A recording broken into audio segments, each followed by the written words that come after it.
Hey everyone, welcome back to the channel, and as promised, here is my video on Tron Legacy 10 years later.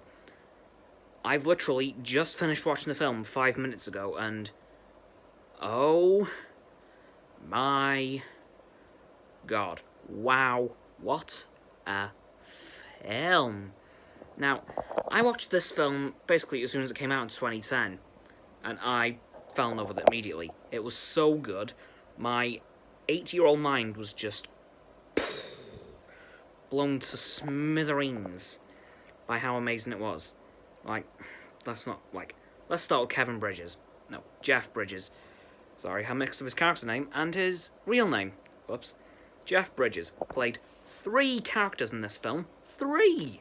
To be specific, Kevin Flynn's younger self from 1989, Kevin's modern time self, so 2010 Kevin, and his character in the game, Clue, who is a little bit evil now, since we last saw. A little bit more evil than we saw him in Tron in 1982, because he was in that as well, as Kevin's character in the game, as I said. And of course we see Tron, who's also evil. Yeah, the grid hasn't done well since we last saw it in 82, and can I just say, what leaps and bounds have been made since then? Whoa. Everything just looks way more advanced than it did back then. Like, all the in-game characters still have greyish skin, which is a nice bit of continuity between the 2 films, but the outfits have completely changed. Back then, they looked like paintball outfits in grey and little bits of orange and blue, but now they are black, armoured up, with loads of blue, orange, green everywhere, and wow, they look amazing. And the discs have changed design as well, as you can see here. Back then, they were literally frisbees with rings getting smaller and smaller the closer you got to the centre of the disc. And now we got this. Bit of a design jump, huh? Yeah, the light cycle battle too earlier in the film. Oh my god. Probably one of the best scenes in the whole film. Not gonna lie.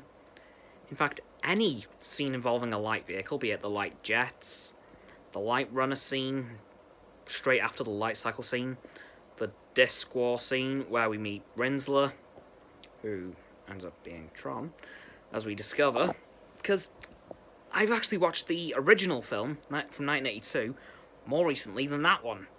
So I thought, hold on, I remember now.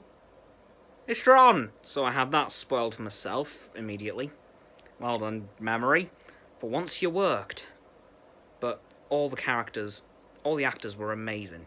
Characters were brilliant, and the soundtrack done entirely by legendary artists Daft Punk.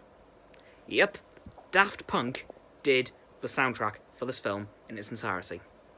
Yeah, and one of the best actors in this film, Michael Sheen.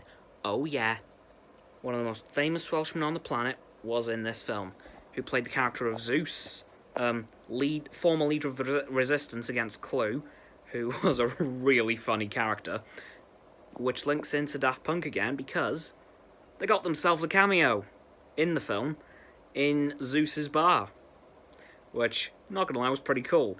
They traded out their regular gold and silver helmets for black ones with lighting where their visors, their visors are. Well, they've traded in their regular outfits for versions of them with lighting in their visors, and wow, do they look cool. When I saw them, I thought, oh my god, it's Daft Punk! I forgot those guys were in this. And then, of course, it jogged my memory that they did the soundtrack, and I thought, oh yeah, that's why the sound's so cool. Ah. Let's talk about one of the things that was the same. The recognizers. Now, if you don't know what they are these massive ships that Clue's army flies around in. They're kind of N-shaped, really.